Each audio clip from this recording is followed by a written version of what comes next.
साङ्गभद्रक्पणोपनिषदैः गायन्ति यं सामगाम् ध्यानावस्थिततत्कलेन मनसा पश्यन्ति यं योगिनः यस्यान्नं न विदुषुरसुरगणाः देवाय तस्मै नमः देवाय तस्मै நமः. அனைவருக்கும் என்னுடைய வணக்கங்கள். பகவத்கீதையினுடைய 7வது அத்தியாயமான ஞான விஞ்ஞான யோகத்தை நான் இப்பொழுது பார்த்து வருகின்றோம். இதில் பகவான் கிருஷ்ணர் நான் என்னை பற்றி கூறப்போகின்றேன், என்னை பற்றி கூறப்போகின்றேன். ஆதலால் நீ என்னை சார்ந்தவனாக, என் மீது பூர்ணமான பக்தி உடையவனாக, பூர்ணமாக இருக்கின்ற என் மீது பூர்ணத்துவத்தை அடைய விருப்பம் கொண்டு அந்த யோகத்தை சந்தேகமற எப்படி நீ யோகத்தை சந்தேகமற அறிவாயோ. இந்த இடத்துல யோகம்ங்கிறார். அந்த ஞான யோகத்தை நான் உனக்கு கூறப்போகின்றேன். அது எப்படி முழுமையாக நான் கூறப்போகின்றேன். என்னுடைய விபூதி, பலம், சக்தி முதலியவற்றை கொண்டு நான் உனக்கு கூறப்போகின்றேன். நீ மன ஒருமுகப்பாட்டுடன் நீ கேட்க வேண்டும் சொல்றார். மன ஒருமுகப்பாட்டுடன் நீ கேட்பாயாக. எப்படிப்பட்டவனாக? என்னிடத்தில் பக்தி வைத்த மனதை உடையவனாக. பகவானே சொல்றார், என்னை கொண்டு என்ன செய்கிறாயோ என்னையே அவரை சரணடைந்தவனாக, அனைத்து கர்த்தா என்ற நிச்சயத்தை உடையவனாக, அனைத்துக்கும் பகவான்தான், பகவானிடமிருந்தான் அனைத்தும் வந்தது என்ற நித்தை உடையவனாக இருந்து கொண்டு நான் சொல்லப் போகின்ற இந்த ஞானத்தை நீ கேட்பாயாகிறார். அதை ஞானம் தே அகம் விஞ்ஞானம், ஞானத்தையும் விஞ்ஞானத்தையும் நான் உனக்கு வக்ஷியாமி, கூறப்போகின்றேன், முழுவதும் கூறப்போகின்றேன். அதனால் நீ கவனமாக கேட்க வேண்டும். ஏன்? எதை அறிந்து அதற்கு மேல் அறிய வேண்டியது இல்லையோ அதை நான் உனக்கு கூறப்போகின்றேன். எதை? பகவானை பற்றி. இந்த இடத்துல நம்ம பார்த்தோம், ஈஸ்வரனை பற்றி பொருள். பகவான் இந்த இடத்துல கிருஷ்ணராக கூறப்படவில்லை, ஈஸ்வரனாக, தன்னை ஈஸ்வரனாக பகவானாக கூறுகின்றார். ஆக இந்த இடத்துல ஈஸ்வரனை பற்றி நான் கூறப்போகின்றேன் அர்த்தம். ஈஸ்வர தத்துவத்தை பற்றி நான் கூறப்போகின்றேன். ஈஸ்வரன் அந்த இடத்துல தத்துவம். எடாமுடி தரித்த கங்கையை அணிந்த ஈஸ்வரனை குறிப்பது அல்ல. இந்த இடத்துல ஈஸ்வரன் என்றால் தத்துவத்தை குறிப்பது. இந்த ஈஸ்வரனை பற்றிய ஞானத்தினுடைய மகிமையை, அருமையை அவ்வளவு சீக்கிரமாக யாரும் உணரமாட்டார்கள். இதனால் இப்படி ஞான விசாரத்துக்கு வருபவர்கள் மனுஷியானாம் சகஸ்திரேஷு கச்சித் யததி சித்தையே என்கிறார். இடத்துல மனிதர்களுள் 1000ல் ஒருவனே மோட்சத்திற்காக அல்லது என்னை அடைவதற்காக ஈடுபடுகிறார் சொல்றார். நம்ம பார்த்தோம், சித்தையே, இப்போ என்னை பற்றி நான் உனக்கு கூறப் போகின்றேன். அடுத்து என்ன சொல்றாரு? மனிதர்களுள் யாரோ ஒருவர்தான் சித்தியை அடைவதற்காக முயற்சி செய்கிறார்கள் சொல்றார். அப்போ இந்த இடத்துல என்னக்கு பொருள்? பகவானை பற்றிய அறிவை அடைந்தால்தான் சித்தி அடைவதுதான் சித்தர்கள். அதுதான் மோட்சத்தை கொடுக்குங்கிறார், கனெக்ட் கொடுக்குறார். என்னை பற்றி கூறப்போகின்றேன் என்று சொல்லிய பகவான், மனிதர்களுள் 1000-ல் ஒருவர்தான் என்னை அடைவதற்கு முயற்சி செய்கிறார், மோட்சத்தை அடைவதற்கு முயற்சி செய்கிறார்கள்ங்கிறார். என்ன கொண்டு வரான்பாங்க. அப்போ மோட்சத்தை அடைய வேண்டியது என்றால் என்ன? பகவானை நாம் அறிய வேண்டும். மோட்சங்கிறது என்ன? பகவானை அறிதல். அது இந்த இடத்துல சொல்கிறார். கச்சித் எததி சித்தையே அப்படிங்கிறார். பகவானை நாம் அறிய வேண்டும்.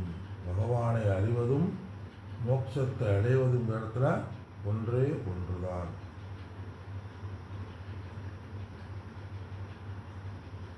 பகவானை பற்றிய அறிவை அறிவதும் மோட்சத்தை பற்றி அறிவதும் ஒன்றுதான். எததமபி சித்தானாம், முயற்சிகளை செய்தாலும் கூட கச்சின்மாம் வேத்தி தத்வதக, இப்படி முயற்சி செய்தாலும் கூட அதை அடைவது, அதை உண்மையாக உணர்வது மிகவும் கடினம். இதை அடைந்தவர்கள் மிகவும் குறைவு. அதனால் இந்த தத்துவத்தை நீ கவனமாக நீ கேட்க வேண்டும். பகவானுடைய கருத்து, இந்த தத்துவத்தை நீ கவனமாக, நான் கூறப்போகின்ற கருத்தை நீ கவனமாக நீ கேட்க வேண்டும் கூறப்போகிறார். அடுத்து 4வது என்ன கூறப்போகின்றார்? நம்ம ஏற்கனவே நம்ம விசாரத்தில் நம்ம தொடங்கணும். 4வது ஸ்லோகத்துக்குள் போவோம்.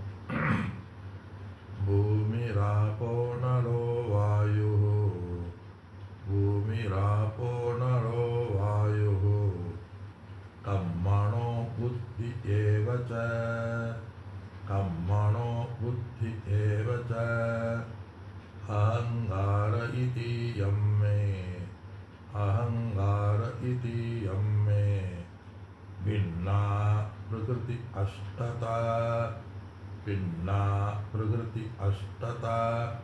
ஈஸ்வரனை பற்றிய ஞானத்தை கூறப்போகின்றேன் என்றவுடனே நமக்கு என்ன வரும்? சரி, அவரை பற்றியும் கூற போகிறாரு அப்படின்னு வரும்.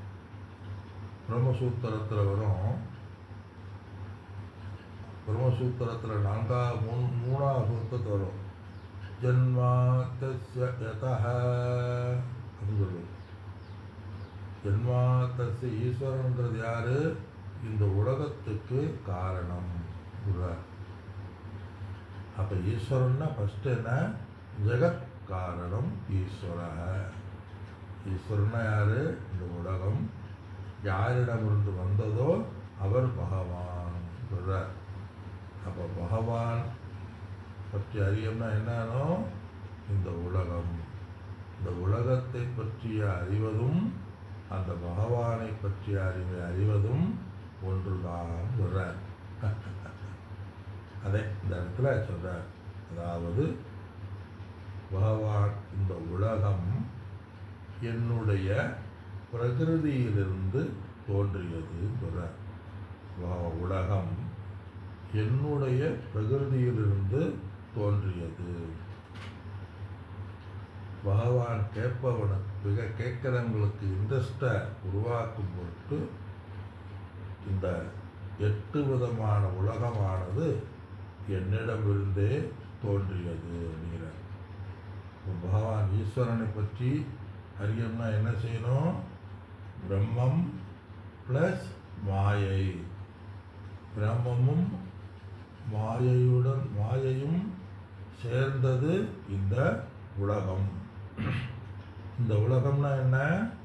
8 விதமான தத்துவமும் என்னுடைய மாற்றத்தினால் வந்தது அப்படிங்கிறார். எந்த 8 விதமான தத்துவம்? சுலத்துக்குள்ளே சென்று நம்ம விளக்கத்தை பார்ப்போம். பூமி, பூமினா என்ன? பூமி, ஆப்பக அனலக வாயு. பூமினா இந்த பிருத்திவி, இந்த பூமி. அதாவது பஞ்சபூதங்கள் தோன்றியதுங்கிறார். அவ்வளோதான். இந்த பஞ்சபூதங்கள் நிலம், நீர், நெருப்பு, காற்று, ஆகாசங்கிறதுல அதில் ஆகாசத்தையும் வாயு எடுக்கா மற்றதை சொல்கிறார். பூமி தலைகளாக சொல்கிறார். முதல் கண்ணுக்கு தெரிய சொல்கிறார். பொதுவாக கிரமமாக சொல்லலை பகவான் இடத்துல. முதல் ஆகாசம் தோன்றியது, ஆகாசாத் வாயு, வாயு தோன்றியது, வாயோ அக்னி அப்படின்னு வரிசை கிரமம் வரும். இந்த இடத்துல பகவான் ரிவர்ஸாக சொல்கிறார். ஏன் ரிவர்ஸாக சொல்கிறாருன்னு சொன்னால், இப்படி பொதுவாக அர்ஜுனனை பார்த்து என்னை பற்றி நீ கேள்வி சொல்லணும்னு இப்படி கையை காட்டி சொல்கிறாராம். இந்த உலகம் பூமி, இந்த பூமி பகவானிடமிருந்து தோன்றியது. பார்க்கும் இடமெங்கும் அதே பூமி. இந்த இடத்துல ஆப்பகன்னா ஆப்பம் இல்லை, ஆப்பட நீர். நீர் பூமியிலிருந்து என்ன வருது? இந்த நீர். ஏன் கடைசியில் ஆகாசத்துறான்னு சொல்லும் போது கண்ணுக்கு தெரிய சொல்கிறார். பாரு அர்ஜுனா, நான் என்னை பற்றி கூறுறேன் இந்த பூமி அப்படின்னு கையை காட்டியிருப்பார் போல. இந்த நீ குடிக்கிற, நான் குடிக்கிற நீர், அதே கங்கை யமுனை செய்வ கோதாவரி சரஸ்வதி ஜலஸ்மின் குரும் கங்கா. இந்த நீர் நதிகளையே இறைவனா வழிபடுறோம். இறைவனே நதியாக வந்திருக்கின்றான், இறைவனே பூமியாக வந்திருக்கின்றான். அதே பொருள். இந்த இடத்துல பகவானை பற்றி கூறுனா, பகவான் ஒரு இடத்துல இருந்து இப்போ ஒரு ப்ராடக்ட் ப்ராசஸ் பண்ணுறாங்க. ஒரு பொருளை உற்பத்தி செய்யும் பொழுது அந்த மெட்டீரியலை உற்பத்தி செய்வாங்க ஒரு ஆள் இருந்து. அந்த மாதிரி இதில் கூறலை. இந்த இடத்துல எப்படித்தான் என்ன செய்யணும்? எந்த உதாரணம் பொருந்தும்? மண்ணிலிருந்து பானை உருவானது அப்படின்னா என்ன அர்த்தம்? மண்ணே பானையாக வருவது போல பகவானே இந்த பூமியாக வந்தார். அதே பாரத மாதா அப்படிங்கிறோம். என்ன சொல்கிறோம்? பாரத மாதா பூமி. நீர் இறைவனிடமிருந்து அதே தேவியாக நாம் வழிபடுகின்றோம். மாயாவி நீர். அக்னி தேவன், அக்னி இறைவனை அக்னி சுரூபமாக இறைவனே அக்னியாக உருவெடுத்தார். அதனால் அக்னியை வணங்குறோம். திருவண்ணாமலையில் தீபம் ஏற்றுறாங்க, அக்னி சுரூபமாக இருக்கிறாங்க. அக்னினா நெருப்பு மட்டுமல்ல, எதெல்லாம் சுடுகின்ற தன்மையை உடையதோ அது அக்னி. ஆக பூமியில் நீரை கொண்டு அக்னியை கொண்டாத்தே நம் உயிர் வாழ முடியும். அது நானே நீ உயிர் வாழக்கூடிய பூமியாக, நீராக, அக்னியாக மாறினேன்னு சொல்கிறார். அந்த பூமி பார்க்கும் பொழுதெல்லாம் பூமிக்கு முத்தம் கொடுக்க வேண்டும். விவேகானந்தர் வெளிநாடு போயிட்டு வந்தோடனே இந்த பாரத தேசத்தை வணங்கினார்கள். பாரதி சுப்பிரமணியே பூமி தாயை முத்தமிட்டான். அதனால் அந்த பூமியை நம்ம யார் வணங்குறது? அந்த பூமியை நான் நமஸ்காரம் செய்ய வேண்டும். ஆக நம்ம போகிறோம். இறைவனை வழிபடும் பொழுது, பகவானை பார்த்து வழிபடும் பொழுது, பகவானியோட பகவான் மீது இருந்தால் வழிபடுறோம். எதை வழிபடுகின்றோம்? பூமியை படுத்து பூமியத்தை வழிபடுறோம். அப்போ பூமியை வணங்குகின்றோம். பகவான் பூமியாக இருக்கின்றார். பகவானையும் பார்க்குறோம், கடைசியில் பூமியையும் நான் நமஸ்காரம் செய்கின்றோம். எதனால் நம்ம பூஜை பண்ணுறோம்? நீரினால் பூஜை பண்ணுறோம். பக்கத்தில் என்ன செய்கிறோம்? விளக்கை பொருத்துகின்றோம். இறைவனை வழிபடுவது எது? கற்பூரம் தீபம் என்ற தீபத்தை ஏற்றி இறைவனாக வழிபடுகின்றோம். எல்லாம் இறைவன் தான். பூமியை ஆப்ப அனலக. இனி ஒன்று வாயு. அப்புறம் கண்ணுக்கு தெரியாத சொல்கிறார். வாயுனா காற்று. கம்முன்னு அந்த இடத்துல ஆகாசம் சொல்கிறார். பூமி ஆப்பக அனலக 3, வாயு 4, ஆகாசம் 5. மனோ புத்தி அதுபோல் நமக்கு வந்துட்டார். மனமும் இதெல்லாம் வணங்குறது யார்? மனமும் புத்தியும். எவ்வளோ ஆச்சு? 1 2 3 4 5 6 7. இன்னொன்று என்ன? அகங்காரம் 8.